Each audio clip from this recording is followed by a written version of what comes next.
Alors, la structure de l'entreprise est hyper importante dans le cadre d'une transmission.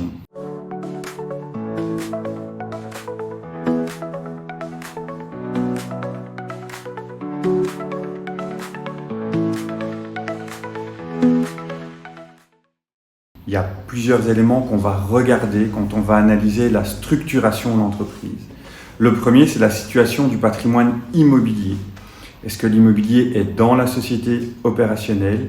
Est-ce que l'ensemble du patrimoine immobilier fait sens par rapport à l'activité que je veux céder? Le deuxième élément, c'est la situation actionnariale. Est-ce que j'ai un seul actionnaire? Est-ce que j'ai plusieurs actionnaires? Est-ce qu'ils sont tous actifs? Est-ce que ce sont des actionnaires familiaux?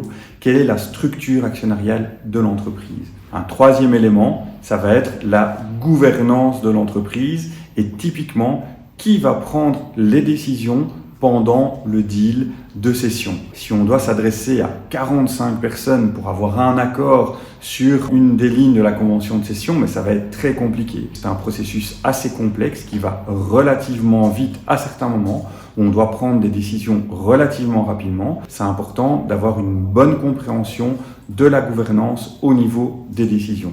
Un dernier point, c'est la structuration en termes de risques, typiquement légaux. Est-ce qu'il y a des procès en cours? Est-ce qu'il y a des problèmes avec l'environnement, par exemple? Est-ce que ce sont des éléments qu'on doit vraiment traiter le plus rapidement possible? Alors on me dit souvent, c'est pas grave, moi j'ai laissé l'immobilier dans ma société, c'était plus simple au niveau des subsides, etc. Moi j'ai laissé les choses comme ça parce que mon comptable me l'a conseillé. Mais en fait, j'ai coutume de dire que dans les pires des cas, très souvent, lorsqu'on laisse l'immobilier dans sa société, on perd environ la moitié de la valeur de l'immobilier dans le cadre d'un deal, surtout avec un acquéreur stratégique qui va considérer que l'immobilier est un actif qui est mis en œuvre pour la réalisation de l'activité. Une immobilière où j'ai une usine que je loue à une opérationnelle, on va prendre le cash flow, on va prendre l'EBITDA et on va le multiplier typiquement par 13, 14 ou 16. Alors que quand l'immobilier il se retrouve dans la société opérationnelle, on va le multiplier par 6, 7, 8, 9, peut-être 10. Et donc cette différence de ratio, on va vraiment la perdre